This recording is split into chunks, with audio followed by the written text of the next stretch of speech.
நேத்து தாவேகா கட்சியுடைய தலைவர் நடிகர் விஜய் அவர்கள் பெண்கள் தினத்துக்கு வாழ்த்து சொல்றேன் அப்படிங்கிற பேர்ல தமிழ்நாட்டுல திமுக அரசு ஆட்சிக்கு வந்ததுக்கு அப்புறம் பெண்களுக்கு பாதுகாப்பே இல்ல, அதனால பெண்கள் இங்க சந்தோஷமா நிம்மதியா இருக்க முடியல, 2026ல நான் சிஎம் ஆனதோ அப்படியே அறுத்து தள்ளிடுவேன், எல்லாத்தையும் மாத்திருவேன் அப்படின்னு பேசினார்ல.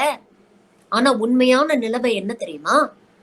சமீபத்துல நடந்த ஒரு சர்வே மூலமாக இந்தியாவில் இருக்கக்கூடிய 111 சிட்டிஸ்ல அவங்க சர்வே எடுத்திருக்கிறாங்க.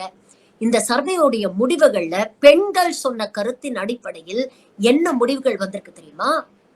அதிகமான பெண்கள், இந்தியாவில் வசிக்கக்கூடிய அதிகமான பெண்கள் தென் மாநிலங்கள்ல, அதுவும் குறிப்பா தமிழ்நாட்டுல வந்து வேலை செய்யணும்னு விருப்பப்படுறாங்க. ஏன்னா தமிழ்நாடை மிகவும் பாதுகாப்பான ஒரு மாநிலமா அவங்க உணர்றாங்க. இதுல பாருங்க, 1 மில்லியன் பாப்புலேஷனுக்கு மேல இருக்கக்கூடிய சிட்டிஸ்ல ரொம்ப சேஃபஸ்ட் சிட்டி அப்படிங்கிற அடிப்படையில முதல் இடத்தில் இருக்கக்கூடியது நம்ம சென்னை. அதே 10 வரிசையில 9வது இடத்தில் இருக்கக்கூடியது கோயம்புத்தூர். இடையில இருக்கக்கூடிய சிட்டிஸ் எல்லாமே பாத்தீங்கன்னா தென் மாநிலங்களை சேர்ந்த பெரும்பாலான நகரங்கள் தான் இருக்கு.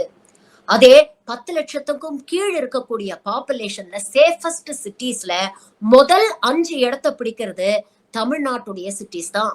முதல் இடத்தில் திருச்சிராப்பள்ளி, 2வது இடத்தில் வெள்ளூர், 3வது இடத்தில் ஈரோடு, 4வது இடத்தில் சேலம், 5வது இடத்தில் திருப்பூர்.